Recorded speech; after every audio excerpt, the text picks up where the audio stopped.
Charming Buildings is a three-level National History Museum building formerly and first commercial bank in KL, which dates back to 1910. The museum enables visitors to discover the world and brand of Malay historical development, to its permanent exhibition of artifact and historic material.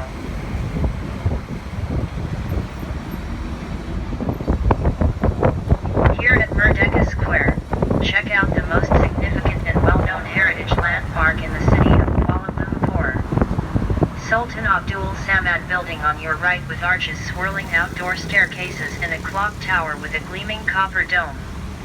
This magnificent heritage building was named after reigning Sultan of Selangor, Sultan Abdul Samad, which was completed and officiated by Sir Frank Swettenham, the general resident in April 1897.